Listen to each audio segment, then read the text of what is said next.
manusia nanti ketika mereka dihisab oleh Allah itu dibagi menjadi dua, ahlul afiyah, ahlul musibah.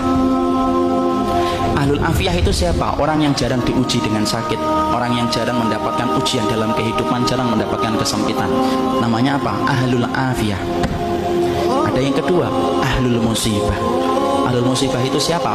Orang yang hidupnya banyak sakitnya, banyak ujiannya, kesempitannya, kesulitannya. Itu namanya ahlul musibah. Ya.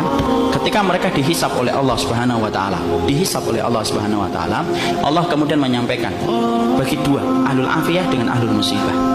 Kemudian Allah berfirman, "Usub."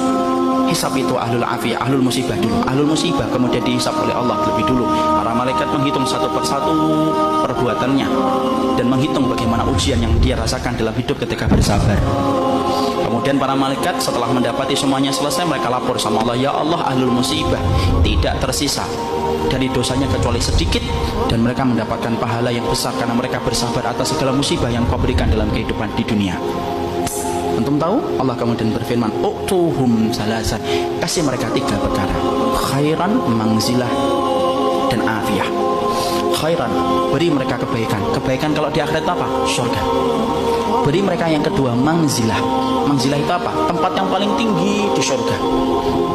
Tempat itu tidak bisa diperoleh dengan sholat, tempat itu tidak bisa diperoleh dengan sedekah, tempat itu tidak bisa diperoleh dengan haji dan umrah. Tempat itu hanya bisa diperoleh bagi orang yang mereka diuji oleh Allah dalam hidupnya dan dia bersabar. Dan yang ketiga, afiyah, kasih mereka kekuatan untuk menggantikan kekuatan yang aku ambil ketika aku menimpakan musibah kepada mereka. Mereka dinaikkan ke tempat yang tinggi, ahlul afiyah. Sebelum dihisab, mereka mendongakkan kepala saking tingginya mereka. Dan ketika mereka melihat kedudukan ahlul musibah semacam itu, mereka sebelum dihisab berkata kepada Allah, "Ya Allah, kalau kami ngerti di balik setiap ujian seberat ini Engkau mengganti setiap kesulitan mereka, tolong ya Allah, hidupkan kami lagi, lalu kasih kami ujian, potong-potong daging kami, daging-daging yang kecil, kami sabar untuk merasakan itu sampai mati, supaya kami mendapatkan tiga yang Kau janjikan kepada ahlul musibah, saudara-saudara kami."